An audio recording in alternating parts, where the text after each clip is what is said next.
People like to talk. They always have. You grow up thinking your actions matter, that doing the right thing gets you some kind of reward, respect, love, decency. But nah. That's not how the world works. If someone's got a louder mouth than you, or better lies, that's what people believe. That's what happened with Hannah. She used to be my wife. Now, she tells people I'm a psycho. I mean that literally. Not, he's got issues, or, he's intense, kind of psycho. I'm talking danger to society, unhinged, hide the knives kind of psycho. And most folks? They eat that up like it's gospel. You'd think it hurt my feelings. It used to. Now? It just makes me laugh. Because if I'm a psycho, she's the one who lit the fuse and handed me the damn gasoline. Let me back up. We were married for 5 years. I'm not saying I was the perfect husband. I forgot birthdays, I left dishes in the sink, I didn't always listen. But I never cheated. Never raised a hand. Never lied. Hannah, on the other hand, was a professional. You know what I mean? The kind of woman who'd look you in the eye while texting another man goodnight. I caught her once. I caught her twice.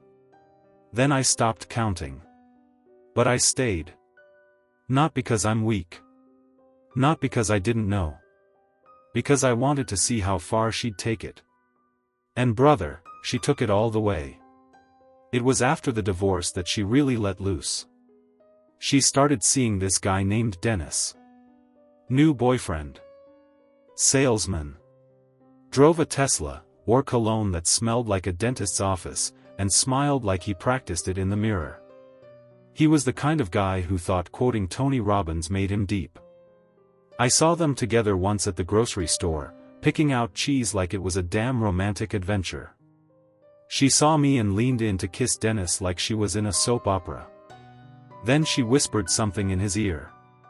He looked over at me with that smug face, like he won.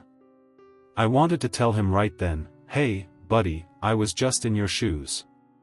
Same girl, different lie. But I didn't. I let it brew.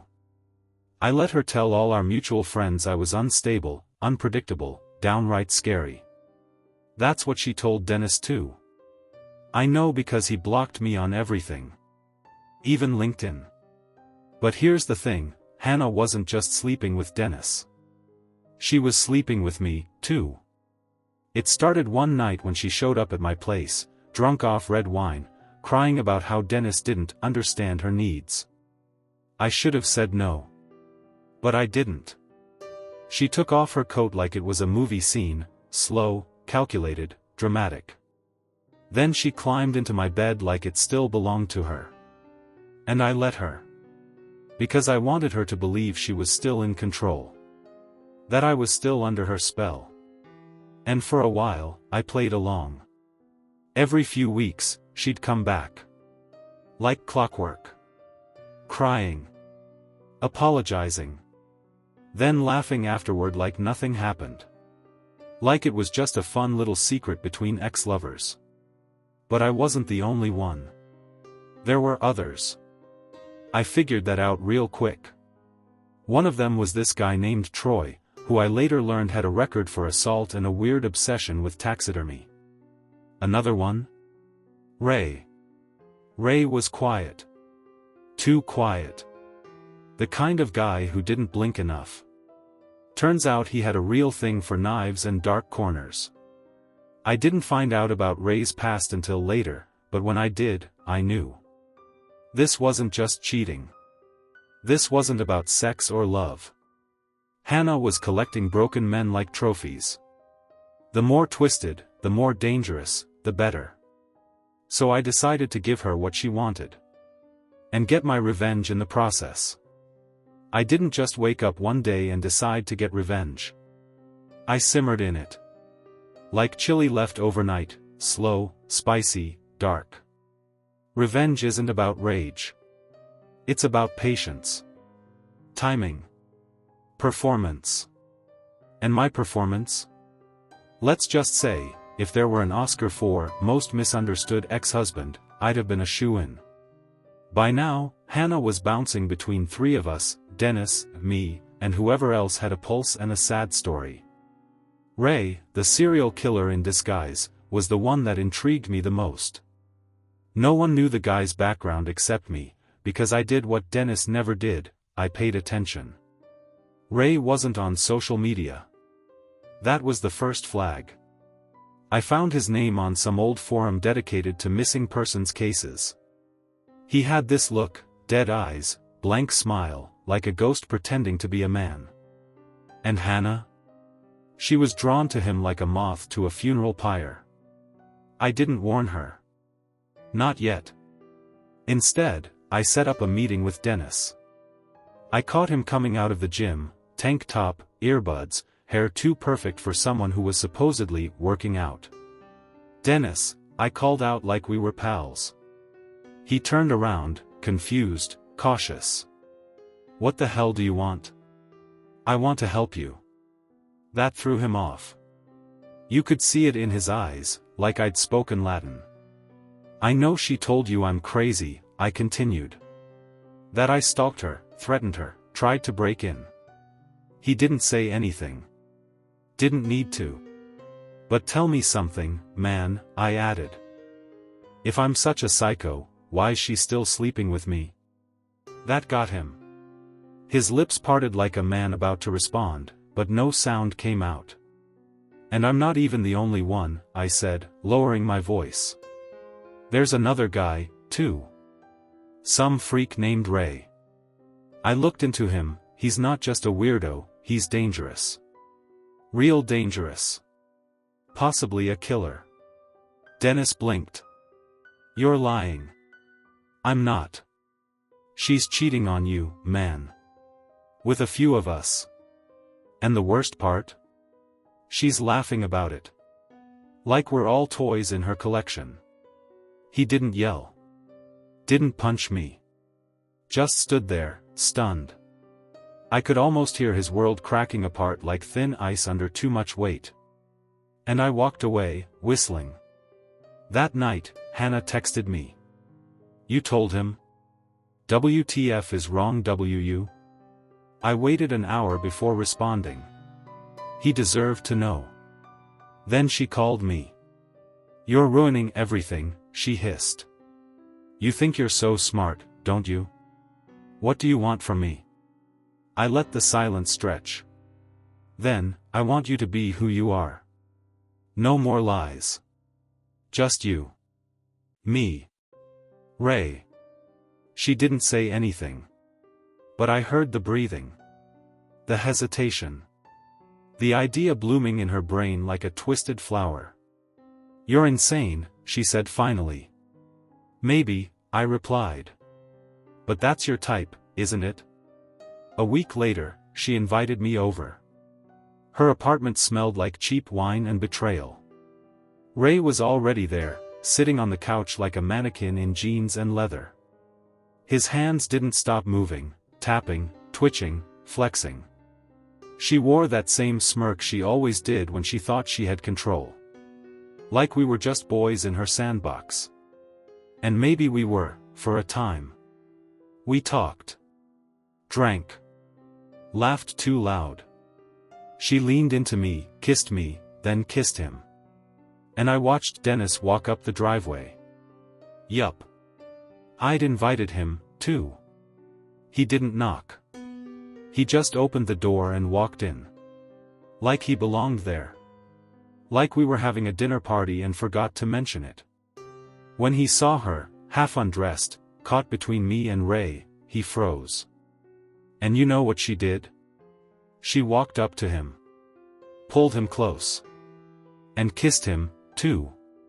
Like nothing mattered. Like none of us were people. Later, when Ray went to the kitchen to slice lemons, seriously, the guy was always holding a knife. Dennis and I sat alone in her living room, both of us still buttoning our shirts, breathing heavy. "She's the only one that gets me horny," he said. Like it was a confession. I didn't respond. What could I say? I understood him. We were both victims of the same storm, just holding different umbrellas. But Hannah?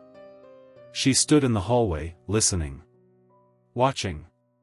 And I saw it in her eyes, she knew. She had us. But not for long. Because the thing about storms is, they pass. And the cleanup? That's where I come in. You ever watch a magic trick when you're a kid? The kind with sleight of hand, coin behind the ear, cards disappearing into thin air. You think it's real. You believe in it. That's what Hannah was, one hell of a magician. Smoke, mirrors, distractions. You never knew what was real until the curtain dropped. And now, the curtain had dropped. Dennis was still shaking like a leaf on a fault line. He'd seen it all, her with me, her with Ray, and still, he muttered those words like a prayer. She's the only one that gets me horny. That would have been funny if it wasn't so pathetic. I almost felt sorry for him. Almost. But I wasn't done yet. See, I wasn't just here to expose Hannah. I wasn't just here to stir the pot. I was here to turn the whole damn kitchen upside down. After that night, Hannah went dark on me. No calls. No texts. Not even an emoji. I figured she was spinning the whole thing around in that devious little brain of hers, wondering how to come out looking like the victim again. She was good at that. She'd cry to her girlfriends and they'd lap it up like thirsty dogs. He gaslit me. He set me up. He's obsessed. But what Hannah didn't know is that Ray had started texting me. Yeah, I know, crazy, right? Turns out, the quiet ones always want someone to talk to eventually. And I listened. He opened up to me like a diary on fire. Told me things that would make your skin crawl. Women, knives, what pleasure meant to him. I never responded directly. I just let him go. Let him think I was an ally. Because even monsters want someone to understand them. A few nights later, I found Dennis parked outside my building. His Tesla looked out of place on my cracked street like a rich man lost in a bad neighborhood, which, in a way, he was. He looked up at me with hollow eyes. I can't stop thinking about her, he said. She said it was just a one-time thing. That you manipulated her. That Ray was an accident. A mistake. I lit a cigarette. I didn't even smoke. Just wanted something to do with my hands. She lies, Dennis, I said. It's what she does best. But she said she still wants me. Said we could start fresh. I looked at him for a long second. You believe her? He hesitated. I want to. And that was the problem. Hannah didn't just cheat. She didn't just lie. She rewrote reality. And some men, like Dennis, wanted to live in her version of it. Even if it broke them. But me? I was done playing along. I set up one last meeting. A reunion, if you will. Her, me, Dennis, and Ray. Neutral ground, a cabin out past Hawthorne Ridge, secluded and silent. I told her I wanted closure. Told Dennis the same. Told Ray, well, I told Ray there'd be someone new for him to meet. That got him excited. Sick bastard. They all showed up. Hannah came dressed like it was a date night, tight jeans, red lipstick, perfume that smelled like betrayal. She always knew how to sell the fantasy. Dennis came with flowers. I kid you not. He brought daisies to what was essentially a war zone. Ray came with gloves on and something in his coat pocket I chose not to ask about. I had my phone. And a backup plan. We sat in a circle around the coffee table like some twisted therapy group. No one spoke for a while. Finally, Hannah broke the silence. What is this? I leaned forward. This is the moment you stop lying, Hannah. She rolled her eyes. Oh, please. You made Dennis think you loved him. You used me whenever you were lonely. You gave Ray whatever sick thrill he wanted. And now it's over. She opened her mouth, but I beat her to it. I told Dennis everything. Showed him the texts. The recordings. He forgave you, because he's still under whatever spell you cast. But me? I smiled. I'm the guy who turned the lights on in your funhouse. Ray chuckled quietly. She likes pain. She told me. Dennis looked like he wanted to vomit. I didn't tell you that, Hannah snapped. You're insane. Ray stood up. Sit down, I said. Or I hit send. I held up my phone. Your little voice notes. The ones you left me about how you loved the danger. How you got off on playing us against each other. They're all saved. Her face turned to stone. You send that, and I'll say you edited it. You think I care? You already tell people I'm a psycho. Might as well give them a reason. She glared at me. What do you want? I looked at Dennis. Then at Ray. Then back at her. I want you to finally lose. And in that moment, I saw it, the crack.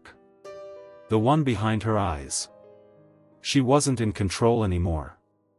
Not of the room, not of the story, not even of herself. Dennis stood up, quietly, and left. He dropped the flowers at the door like they burned his hands. Ray? He grinned and walked into the night. Don't know where he went. Don't care. He was never part of the ending. Just a shadow I let in to scare the light out of her. And me? I stayed behind. Watched her crumble. I'll tell people you threatened me, she said. They already believe it. You'll regret this. No, I said. You will. And I walked out, leaving her in that dusty cabin, lipstick smeared, story shattered, and alone. 2 weeks passed. Quiet ones. No calls. No texts. No notes on my windshield and that sharp red lipstick she used to wear when she wanted to pretend she was dangerous. Hannah was gone, or laying low. But I knew her too well to think she was finished. No, Hannah never disappeared. She just waited until the crowd looked away, then lit the whole damn stage back on fire. So when I saw Dennis again, standing in line behind me at the coffee shop, pale as printer paper, I didn't even flinch. You shouldn't have done it, he whispered, eyes darting around like someone was watching us. She's not okay. Was she ever? He didn't answer that. Just stared at his shoes like they might give him a better life. I still love her, he said. I don't know why. After everything. I think it's because, she's the only one that gets me horny. He said it again. Like it meant something. I took my coffee and left without saying a word. That night, my phone buzzed. Unknown number. The message was simple. I miss you. Come over. No name. No emojis. But I didn't need them. It was her. I sat there, staring at it. I thought about deleting it. Blocking her. Burning the phone. But my thumb hovered. And then I replied. Okay. Her apartment hadn't changed. Still smelled like vanilla and ego. Still had that fake fur throw draped over the couch like it lived there rent-free.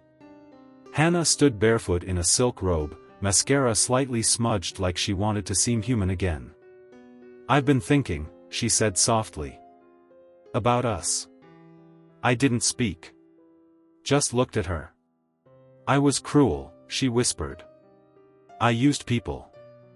I don't know why I do it. But with you, it was different. I laughed once. Hard. No, it wasn't. She flinched like I'd slapped her. You were just better at hiding the knife. We slept together that night. It wasn't romantic. It wasn't healing. It was war, quiet and sweaty and bitter. And we both knew it. In the dark, tangled in sheets that used to mean something, she rolled over and said, "You know he begged me to come back, right? Dennis." "Of course he did. He cried," she added. "Said I was the only one who made him feel like a man. But you? You make me feel like a woman." I stared at the ceiling. "You make yourself feel like a woman, Hannah. You just use men to remind yourself." The next morning, I left without saying goodbye. Again. And 2 days later, I got another message. This time from Dennis. "She's seeing someone else." Again. I didn't reply. What could I say? She was addicted to being desired. To validation. To chaos. And she always needed a new man to destroy just so she could feel something. But then he sent me a photo. It was her. In bed. With someone else. And not just someone. It was Ray. Now that was a twist. Not because I didn't expect her to spiral again, but because I thought she had enough self-preservation to avoid the man who carved his initials into his last girlfriend's teeth. But there she was. Naked. Smiling. In a selfie Ray took himself, with one hand on her throat like it was a Valentine's Day card.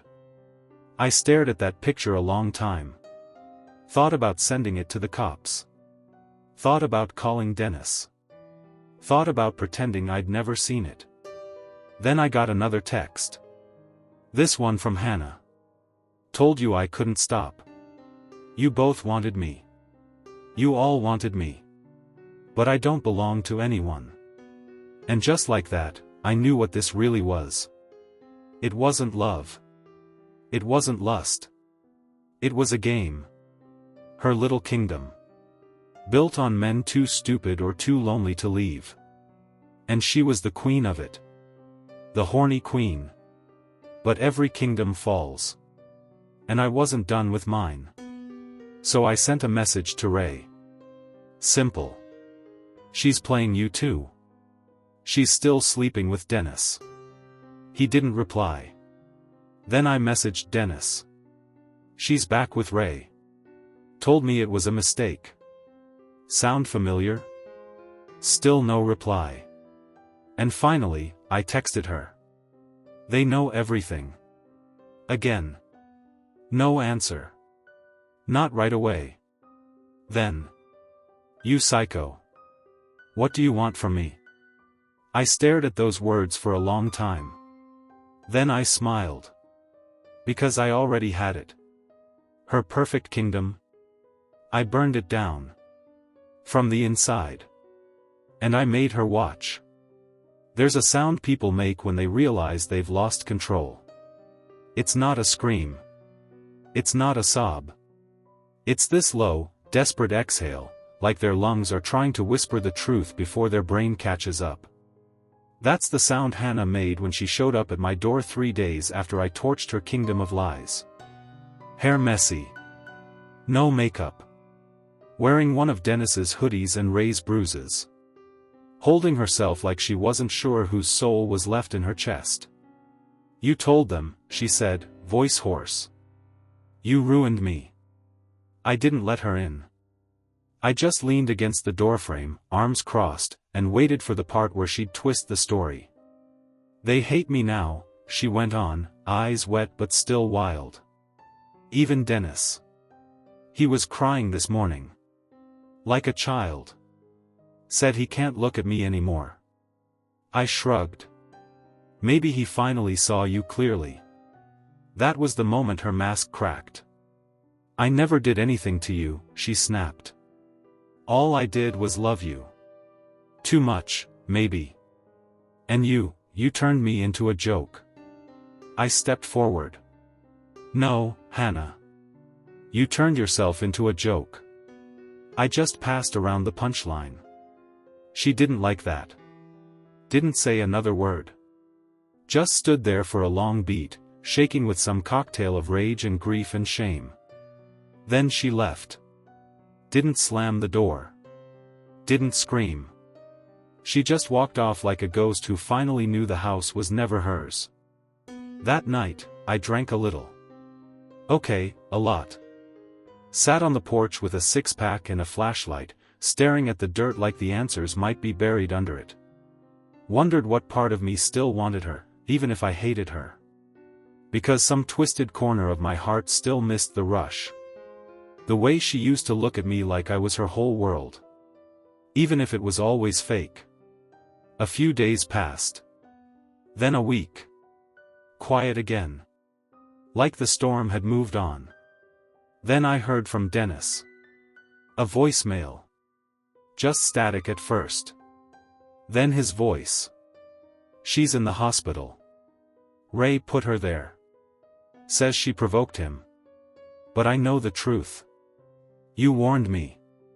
You were right. I think I still love her, man. But I can't save someone who wants to drown. That hit me harder than I expected. Not because I pitied her. Not because I forgave her. But because it meant the game was really over. And without it? What the hell was left? I visited her. I didn't tell anyone. Just drove down to St. Margaret's, walked through the sterile halls, and found her room. She was asleep. Or pretending to be. Eye swollen. Lip split. 4 in her arm. I sat down beside her. Said nothing. Then I leaned close and whispered. You built your house out of broken mirrors, Hannah. And now you're bleeding on every piece. Her eyes fluttered. For half a second, she looked like the woman I once loved. Not the liar. Not the addict. Not the queen of horny desperation. Just her. But it didn't last. She closed her eyes again, and I walked out without looking back. Later that week, I bumped into Dennis again. Grocery store. Produce aisle. He looked better. Tired, but better. You see her? He asked. I nodded. Yeah. You still love her? I considered it. Then shook my head. I love the version of her I made up in my head. Not the real one. He looked relieved. Like he'd needed someone to say it out loud so he could believe it too. Now I sleep. I eat. I work. I breathe. I stopped answering unknown numbers. Stopped chasing ghosts. Stopped measuring my worth against the way one broken woman looked at me. And Dennis? He's seeing someone else now. Kind girl. Soft voice. Likes jigsaw puzzles and long walks and doesn't play games with people's hearts. And Hannah? Last I heard, she left town. Probably found a new Dennis somewhere else. A fresh stage to burn down. She'll never stop needing to be adored. But the supply runs out eventually. Even queens run out of pawns. As for me? I got my revenge. Not by hurting her. Not by exposing her. But by living. By not crawling back. By watching her drown in the mirror she made for herself. And never once reaching in to save her. 3 weeks after I thought it was all over, after Hannah disappeared, Dennis moved on, and my life finally felt like it was mine again, I got a letter. A real one. Paper. Envelope. No return address. The handwriting was hers. I knew that jagged slant like I knew my own heartbeat. I sat with it for 10 minutes before opening it, just staring at my name written in ink like a curse. Inside was a single sentence. If I go down, you're going with me. No signature. No explanation. But taped to the bottom of the note was a key. Small, brass, and attached to a numbered tag, 308. That night, I didn't sleep. I called Dennis. He hadn't heard from her. Said he figured she was long gone. But something in his voice told me he was afraid. Like he knew she wasn't the type to leave quietly. I think she left something behind, I told him. A baby, he said half joking. I didn't laugh. The next morning, I drove to the only place that made sense. The Motor Inn on Halsted. Cheap rooms, mildew smell, vending machine with off-brand candy bars. Room 308 was upstairs, end of the row. I didn't know what I expected to find. A confession? A weapon? A memory box of all the men she'd twisted? But what I found knocked the wind out of me. It was a camcorder. Old school. Taped up. Still warm, like someone had just used it.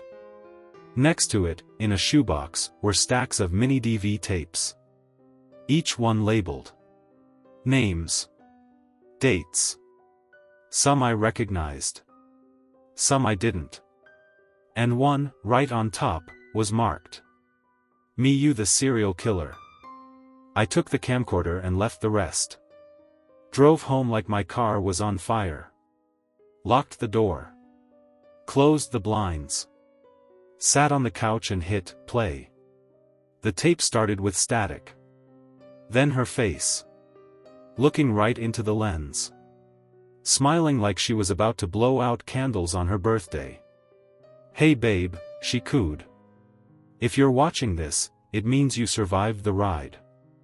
I knew you would. She sat back. And then it played out. Footage of me. Her. Ray. I don't know how she filmed it. Maybe with a hidden camera. Maybe she set it up while I was drunk or distracted. But there we were, caught on tape in every filthy, twisted moment. And just when I thought it couldn't get worse, Ray pulled a knife from his boot. And smiled straight at the camera. Let's make this one unforgettable, he said. I stopped the tape. My hands were shaking. Not just from what was on it, but what it meant. She had leverage. Blackmail. Insurance. And if she gave copies to the wrong person, Dennis, the cops, anyone, I was cooked. I was a joke before. Now I was an accomplice in something darker. And Hannah? She wasn't running. She was playing a longer game.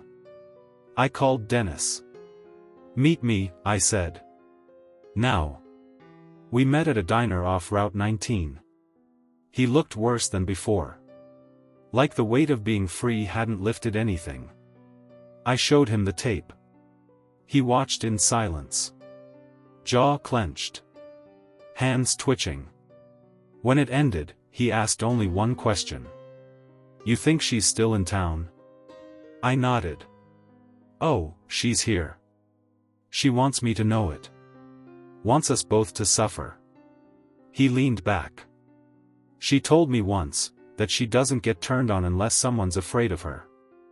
Now we're terrified, I said. So she's probably having the time of her life. We spent the next week trying to track her. Old friends. Motels. Hospitals. Even pawn shops where she might have sold a copy of the tape. Nothing. But on Friday, I got another letter. This time, it was just a photo. Me. Dennis. Both asleep on my couch, from 2 nights ago. Taken through the window. Written on the back, in lipstick. Smile for me, boys. I'm making a sequel. The photo haunted me for days. Her lipstick message, smile for me, boys. I'm making a sequel. Wasn't just a threat. It was a promise. A warning that she was still out there, still watching, still calling the shots. Dennis was quiet after that. Paranoid. Said he couldn't sleep unless every light in his apartment was on and the blinds were drawn tight. He started carrying a knife around. Clipped it to his belt like he was waiting for her to jump out of the shadows. I couldn't blame him. I felt it too, the twitch at the corner of my eye, like someone was always standing just outside my vision. The weight of eyes that weren't there. The silence that came before something broke. She was out there. And she wasn't done with us. The morning after I found the photo, I got another letter. This one wasn't handwritten. It was typed. Cold. Mechanical. The footage is backed up in 3 places. One of those places isn't on Earth. Guess what that means? If something happens to me, your little starring role goes viral. You're not a man, sweetheart. You're my co-star. My legacy. My ending. She signed it with a heart. No name. Just a blood-red heart. Dennis and I met up at the same diner. By then, it was our war room. We didn't even pretend to eat anymore. We just nursed bitter coffee and stared into the tabletop like it might offer answers. I think she's setting us up, Dennis finally said. I think she wants us to try and stop her. So she can frame us. She's not done playing, I agreed. And she wants an audience. He nodded slowly. She wants us desperate. Then let's give her what she wants. I remembered something from way back when Hannah and I were still married.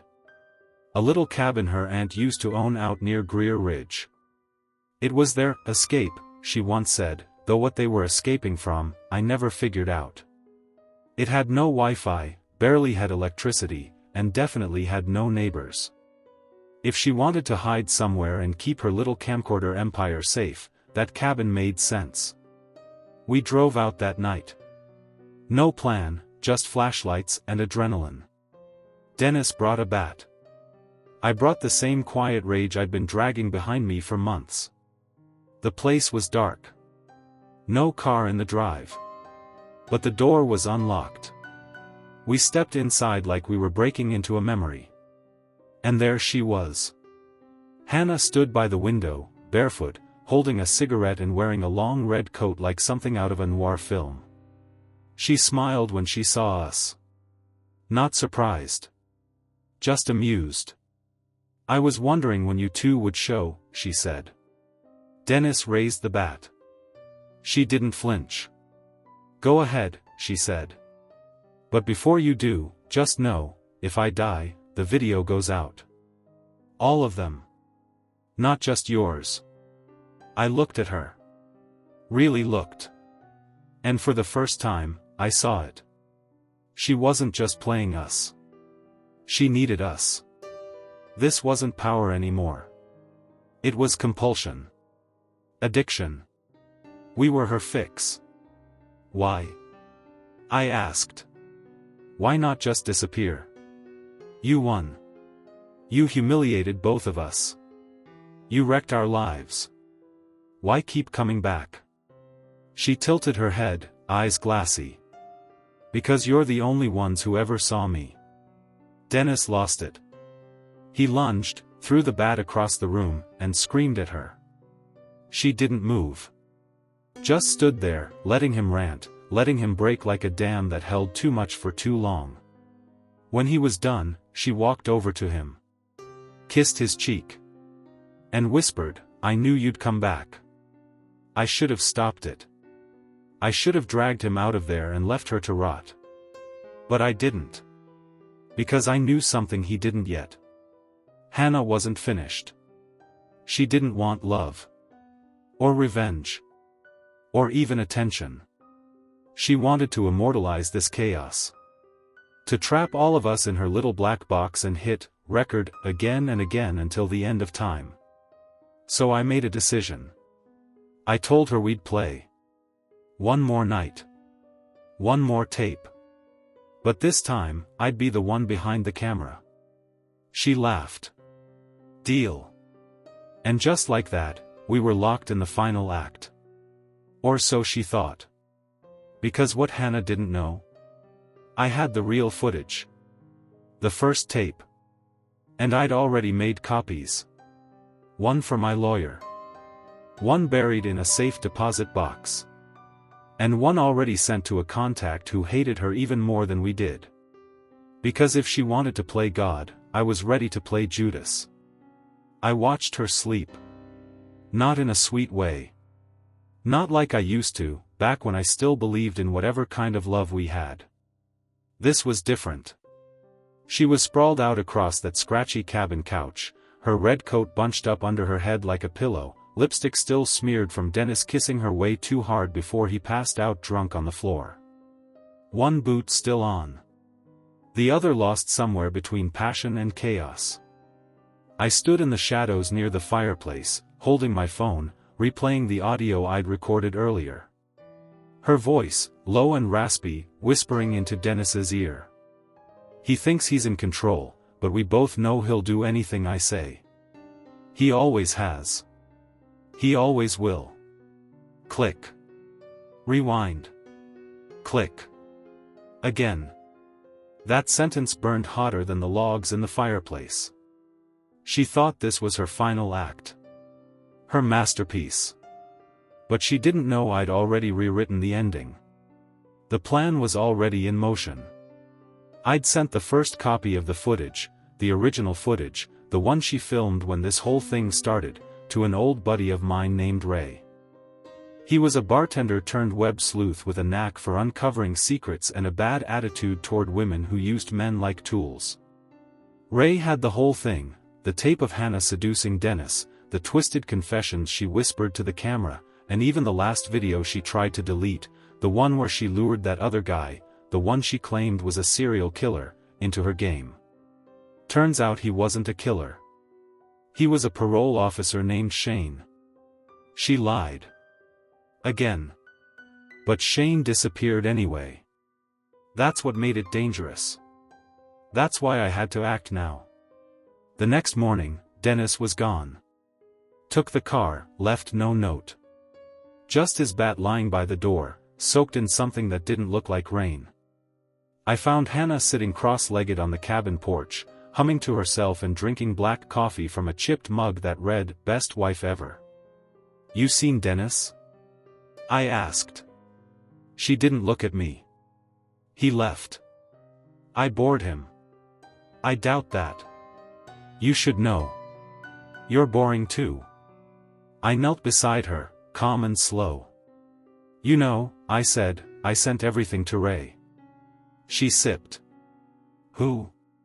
"The bartender. The one with a grudge. Remember that night you told me I'd never do anything without you pulling the strings?" She tilted her head. "Yeah. I cut the strings." That's when the smile faded. She stood up, too fast, spilling coffee across her jeans. She backed into the door, trying to find her phone. I held it up. Already powered off. Battery removed. "You don't win this time," I said. "You don't get to keep the story going. You don't get to control how we're remembered." She stared at me, just stared, for the longest time. The red coat flapping in the wind like some tragic costume from a movie that went on too long. Then she laughed. "You think this ends because you sent some video to some loser behind a bar," she said. "I am the story. I'm the virus. And even if you delete me, the idea of me, us, will spread. You sound like a villain." She shrugged. "What if I am?" Later that night, the news broke. A missing persons report was filed on Shane, the man she said was a killer. Turns out someone matching his description was last seen alive at the cabin weeks ago. With Hannah. But after that? Gone. There was a police photo now. And security footage. Enough to make Hannah look suspicious. Dangerous. Lethal. Suddenly, she wasn't in control anymore. I sat in the truck, staring at the road, heart hammering like a loose engine belt. Hannah was inside packing, muttering something about going to Mexico. Disappearing. Making a new movie. But I didn't care. Because Ray had called. And his voice was cold. "We've got enough. If you bring her in now, she'll fry. If you let her go, though, you're next." And that's when I saw Dennis again. Standing at the edge of the woods, covered in dirt, staring at the cabin like it owed him something. He wasn't gone. He'd just been busy. "Where the hell have you been?" I asked. He walked closer. "Digging," he said. I blinked. "Digging?" He didn't smile. "I found Shane." Dennis stared at me, trembling, holding the phone like it was soaked in acid. "She killed him," he whispered. "She really did it." The video from Shane's phone left no room for fantasy this time. Hannah had lured him into the woods, smiled like a fox, and ended him. Cold. Precise. Planned. It shook Dennis. Shook me too. But not for the reasons you'd think. Because I already knew. That video? I made it. Months ago. Shane never existed. Just a hired actor. A fake name. A fabricated disappearance. Ray helped. He always had a thing for editing crime reels and screwing with reality. All it took was one deep fake and a buried mannequin wrapped in Hannah's red coat. Hannah didn't kill anyone. But everyone would believe she did. I stood by the fireplace, watching Dennis crumble, watching Hannah pace behind the frosted windows, her face unreadable. She didn't even know yet. She thought she was the director of this story. Thought she was 10 steps ahead. Thought this was just another episode in her twisted romance series. But I'd taken the script months ago. I rewrote it. This time, I'd be the psycho. On purpose. When I walked outside to confront her, she was smoking a cigarette, boots crunching in the snow. "You've been quiet," she said. "Had a lot to think about." She tilted her head. "Did Dennis show you the tape?" "Yeah." She blew smoke and laughed. "Guess that's it, huh? You tell me." She stepped closer, touched my cheek gently, like the old days. "If you wanted to ruin me, why didn't you just leave?" I looked her dead in the eye. "Because I wanted you to watch." By the time the cops got there, tipped off by Ray's anonymous drop, Dennis had already cracked. The guilt from believing he'd covered up a murder drove him into hysterics. He confessed to everything, the affair, the secrecy, the lies. He thought he was part of the crime. He wasn't. But now, to the world, he was. And Hannah? She went quietly. Almost relieved. Maybe she thought it was another performance. A new mask to wear. America's most seductive psychopath. The news ran with it like wildfire. She got the fame she always wanted. But not the kind you frame. 6 months later, I sat across from her in prison. Her hair was shorter. Her eyes tired. "They think I'm a killer," she said softly. "You're not," I replied. "But you wanted to be." She leaned forward. "Why?" "Because you broke me," I said. "And I wanted to see if you could still feel something when the mirror cracked." She blinked slowly. Then smirked. "You really are a psycho." I smiled. "Maybe. But now you're the one locked in the movie." As I left the prison, Ray texted. "The world thinks she did it. Even her lawyer gave up. Congrats, man. You played them all." I shut my phone and tossed it into a ditch. Because it wasn't about winning anymore. It was about rewriting the ending. For me. For her. For every guy she ever played.